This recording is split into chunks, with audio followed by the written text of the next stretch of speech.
ഒരു സിനിമ തിയേറ്ററിൽ ഇറങ്ങുന്നതിനേക്കാളും തൊട്ട് മുന്നേ വരെ ഒരുപാട് യൂട്യൂബ് ചാനലുകളിലും FB പേജുകളിലും ഇൻസ്റ്റയിലും ഒക്കെ ആയിട്ട് ഇതൊന്നും പോരാത്തതിന് വാർത്താ ചാനലുകളിലും നിരവധി വീഡിയോസ് വരും.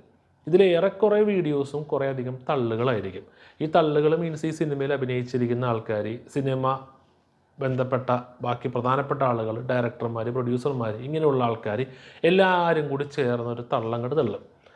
അപ്പോൾ അതുമായി ബന്ധപ്പെട്ട് പറയാനുള്ളത്, നിങ്ങൾ അഭിനയിച്ചിരിക്കുന്ന ആ സിനിമ അല്ലെങ്കിൽ നിങ്ങൾ പ്രൊഡ്യൂസ് ചെയ്തിരിക്കുന്ന, നിങ്ങൾ ഡയറക്റ്റ് ചെയ്തിരിക്കുന്ന ആ സിനിമ ആദ്യം ഒന്ന് ജസ്റ്റെങ്കിലും കുറച്ചെങ്കിലും അവിടെ നിന്ന് ഇവിടെ നിന്നൊക്കെ കണ്ടിട്ട് മാത്രം ഇങ്ങനെയുള്ള ഇൻ്റർവ്യൂസിൽ വന്നിരുന്ന് സംസാരിക്കുക. കാരണം ഈ അടുത്ത് ഇങ്ങനൊരു സംഭവം ഉണ്ടായിരുന്നു. ആ സംഭവം ഇങ്ങനെയായിരുന്നു: ഇൻ്റർവെല്ലിന് തിയേറ്റർ കുലുങ്ങും, ഇന്ന ആളുടെ ഇൻട്രോൻ്റെ സമയത്ത് തിയേറ്റർ വിറക്കും, നിങ്ങൾ ട്രെയിലറിലും ടീസറിലും കാണാത്ത ഒരുപാട് സർപ്രൈസ് എലമെൻറ്റുകൾ ഞങ്ങൾ ഒരുക്കി വെച്ചിട്ടുണ്ട് തിയേറ്ററിൽ എന്ന് സിനിമയുടെ തന്നെ അസിസ്റ്റൻറ്റ് ഡയറക്ടർ വന്നിരുന്ന് തള്ളിയതാണ്. ഒരു ചാനലിലല്ല, ഈ ഒരു ഡയലോഗ് 4 or 5 ചാനലിലാണ് ഞാൻ തന്നെ കണ്ടത്. അത് വലിയ വലിയ യൂട്യൂബ് ചാനലുകളിൽ ഇവർ ഈ ഡയലോഗ് മാത്രം കട്ട് ചെയ്ത് റീൽസാക്കിയും ഷോർട്സ് ആക്കിയൊക്കെ വേറെ ഇടുകയും ചെയ്യും.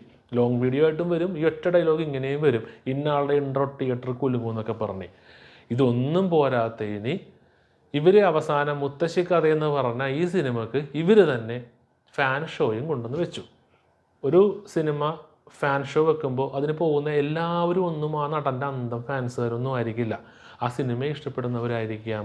ആ സിനിമയിൽ നിങ്ങൾ പറഞ്ഞ ഓവർ തള്ളുകൾ കേട്ടിട്ട് ആദ്യ ദിവസം തന്നെ, ആദ്യ ഷോ തന്നെ കാണാനുള്ള എന്തോ സംഭവം ഉണ്ടെന്ന് ഓവർ പ്രതീക്ഷ മനസ്സിലുണ്ടായ ആളുകളും അതിലുണ്ട്. പിന്നെ ആ നടൻ്റെ അന്തം ഫാൻസുകാരും ഒക്കെ ഉണ്ട്. അങ്ങനെ ഇങ്ങനെ മിക്സറായിട്ട് തന്നെയാണ് ആൾക്കാർ ഫാൻ ഷോക്ക് പോകുന്നത്. എല്ലാവരും ആ നടൻ്റെ ഫാൻസുകാരും അന്തം ആ നടൻ എന്ത് ചെയ്താലും കൈയടിക്കുന്ന ആൾക്കാരോ എന്ന് വിചാരിക്കരുത്. അങ്ങനെ ഈ തള്ളുകൾ മുഴുവനും കേട്ട് സിനിമക്ക് പോയി.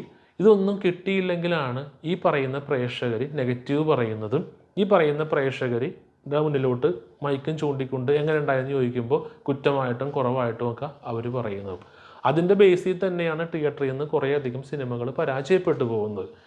എന്നാൽ ഇങ്ങനെ അധികം തള്ളൊന്നും നടത്താതെ ഉള്ള ഒരുപാട് സിനിമകൾ ഈ അടുത്ത് വമ്പൻ ഹിറ്റായി വന്നിരുന്നു. 2018 അതിന് ഉദാഹരണമാണ്. ഇപ്പോൾ ഇറങ്ങിയ പ്രേമൽ ഉദാഹരണമാണ്, രോമാഞ്ചം ഉദാഹരണമാണ്, തണ്ണീർമത്തൻ ദിനങ്ങൾ ഉദാഹരണമാണ്. ഒത്തിരി സിനിമകളുണ്ട്. അതിൻ്റെ കൂടെ തന്നെ ഒരു ഉദാഹരണമായിട്ട് പറയാൻ പറ്റുന്നൊരു സിനിമയാണ് മഞ്ഞുമ്മൽ ബോയ്സ്. അതിന് ഒരുപാട് തള്ളൊന്നും ഉണ്ടായിരുന്നില്ല, എന്നാലും അത്യാവശ്യം തള്ളുണ്ടായിരുന്നു. അവിടെ എനിക്കൊരു കാര്യം പറയാനുള്ളത്, ഈ സിനിമയിൽ തള്ളാനുള്ള വകുപ്പുണ്ടെങ്കിൽ തള്ളാം. നിങ്ങൾ അഭിനയിച്ചിരിക്കുന്ന, നിങ്ങൾ ഡയറക്റ്റ് ചെയ്തിരിക്കുന്ന, പ്രൊഡ്യൂസ് ചെയ്യുന്ന സിനിമയിൽ അതിനുള്ള സാധനമുണ്ട്, ഇതൊരു ഗംഭീരമായിരിക്കുമെന്ന് നിങ്ങൾക്ക് ആത്മാർത്ഥമായിട്ട് തോന്നുന്നുണ്ടെങ്കിൽ തള്ളാം. ഫസ്റ്റ് ഡേ കളക്ഷൻ ഏറ്റവും കൂടുതലാക്കാൻ വേണ്ടി ആ തള്ളിക്കഴിഞ്ഞാൽ ആ ഫസ്റ്റ് ഷോ അല്ലെങ്കിൽ ആ ഒരു ദിവസത്തെ മൊത്തം ഷോക്ക് മാത്രമേ കളക്ഷൻ ഉണ്ടാവുള്ളൂ. 2ാം ദിവസം മുതൽ ടിക്കറ്റ് ബുക്ക് ചെയ്ത ആൾക്കാർ പോലും അത് ക്യാൻസൽ ചെയ്യാൻ തുടങ്ങും. അപ്പോൾ ഈ ഒരു ഇൻട്രോ പറഞ്ഞിട്ട് നേരെ നമുക്ക് വരാം. മഞ്ഞുമ്മൽ ബോയ്സ് കുറച്ച് ഇൻ്റർവ്യൂസും കാര്യങ്ങളൊക്കെ കണ്ടു, കുറച്ച് തള്ളുകളുണ്ടായിരുന്നു. എന്നാലും ഓവറായിട്ടൊന്നും ഉണ്ടായിരുന്നില്ല. അവരവരുടെ സിനിമയെ പറ്റിയാണ് പറഞ്ഞത്, അല്ലെങ്കിൽ മാരകമായിട്ട് സംഭവമായിരിക്കും എന്നൊന്നും പറഞ്ഞിരുന്നില്ല. അങ്ങനെ ഞാൻ പോയി കണ്ടു. വലിയ പ്രതീക്ഷയൊന്നും ഇല്ലാതെ പോയി കണ്ട സിനിമ തന്നെയാണ് മഞ്ഞുമ്മൽ ബോയ്സ്. അതുകൊണ്ടാണോ എന്ന് അറിഞ്ഞുകൂടാ, ഈ അടുത്ത് തിയേറ്ററിൽ പോയി കണ്ട സിനിമകളിൽ ബെസ്റ്റായിരുന്നു മഞ്ഞുമ്മൽ ബോയ്സ്. 1 ടൈം വാച്ചബിൾ അല്ല. എനിക്ക് ഒരു തവണയും കൂടി കാണണമെന്നുണ്ട് ഈ സിനിമ. ഞാൻ ഇന്ന് പോലും ബുക്ക് ചെയ്യാൻ നോക്കിയപ്പോൾ എല്ലാ തിയേറ്ററും ഫില്ലാണ്. ഭയങ്കരമായിട്ട് ഇഷ്ടപ്പെട്ടു. കിടിലം വെച്ചാൽ കിടിലം പടമാണ്.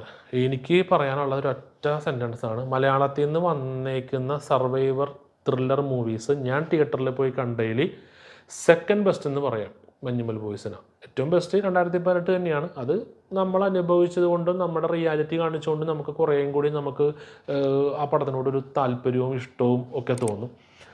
മഞ്ഞുമ്മൽ ബോയ്സ് ഒരു രക്ഷയില്ലാത്ത പടമാണ് കേട്ടോ. നിങ്ങൾ കാണണം. നിങ്ങൾ ഏറ്റവും ബെസ്റ്റ് തിയേറ്റർ തന്നെ ബുക്ക് ചെയ്ത് പോയി കാണണം. എനിക്ക് ഈ സിനിമയെക്കുറിച്ച് അങ്ങനെ നെഗറ്റീവോ അല്ലെങ്കിൽ പ്രശ്നങ്ങളോ ഒന്നും പറയാനില്ല. കുറച്ച് ലാഗുണ്ട് സിനിമയിൽ സ്റ്റാർട്ടിങ്. അത് എല്ലാവർക്കും ലാഗായിട്ട് തോന്നില്ല, എന്നാൽ എനിക്ക് കുറച്ച് ലാഗായിട്ട് തോന്നി. പക്ഷേ ആ ലാഗ് സിനിമയിൽ വേണ്ടതാണ്.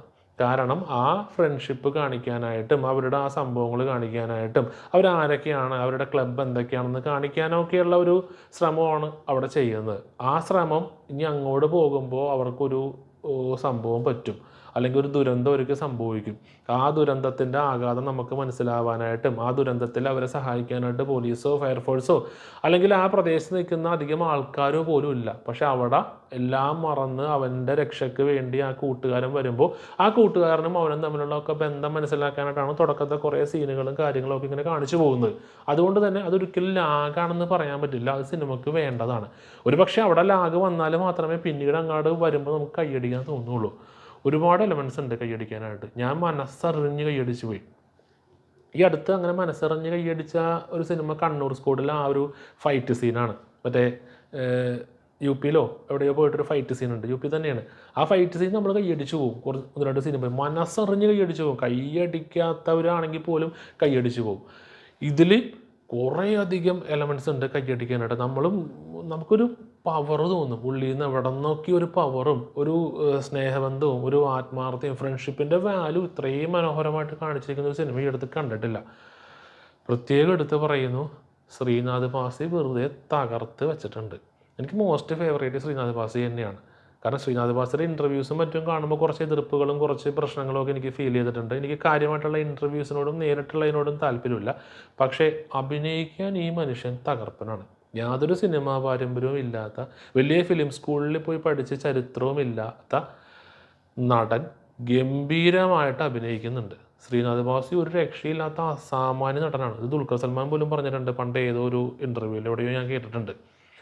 തകർത്ത് വെച്ചിട്ടുണ്ട്. എല്ലാവരും നല്ലതാണ് ഈ പടത്തിൽ. ശ്രീനാഥ് പാസിനെ എനിക്ക് പ്രത്യേകം കൂടുതൽ ഇഷ്ടം തോന്നുന്നുള്ളൂ. കാരണം കണ്ണും കൊണ്ടൊക്കെ ഈ മനുഷ്യനെ അഭിനയിച്ചിട്ടുണ്ട്. അവിടെ ഞാൻ അറിയാണ്ട് നൈസായിട്ട് എൻ്റെ കണ്ണിൽ നിന്ന് വെള്ളം പോകുന്നത്. ഞാൻ പൊതുവെ അങ്ങനെ സിനിമ കാണുമ്പോൾ എനിക്ക് അത്രക്ക് കണക്റ്റായിട്ട് കരയണ സീനിലോട് ഞാൻ എത്താറില്ല.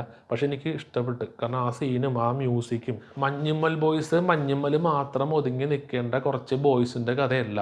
ഇത് കേരളം വിട്ട് പുറത്തോട്ടും പോകേണ്ട സിനിമയാണ്. ആ ഡ്രോൺ ഷോട്ടുകളും ആ ഗുഹയുടെ ഉള്ളിലോട്ട് പോകുന്ന സീനൊക്കെ കാണിക്കുമ്പോണ്ടല്ലോ നമുക്ക് ശരിക്കും നമ്മൾ പോകുന്ന പോലെ നമുക്ക് ഫീൽ ചെയ്യുന്നുണ്ട്. ആ രീതിയിൽ എടുത്തു വെച്ചിട്ടുണ്ട്. ഈ അടുത്തൊരു സിനിമ കണ്ടു, മലയും കുഞ്ഞെന്ന് പറഞ്ഞാൽ. ഈ അടുത്തല്ല, ഒരു കൊല്ലത്തോളമായി. എനിക്ക് ഇഷ്ടപ്പെട്ടു ആ സിനിമ. പക്ഷേ എനിക്ക് അതിനകത്ത് കുറേയധികം പ്രശ്നങ്ങൾ തോന്നിയത് ആ ഭൂമിക്കടിയിൽ നടക്കുന്ന കാര്യങ്ങൾ കാണിക്കുമ്പോൾ ഭൂമിക്കടിയിലാണ് നടക്കുന്നതെന്ന് ഫീൽ ചെയ്യുന്നില്ല. എനിക്കത് തോന്നിയിരുന്നു. ഞാൻ എൻ്റെ റിവ്യൂ ഇട്ടപ്പോൾ പറയുകയും ചെയ്യുമെന്ന് തോന്നുന്നു.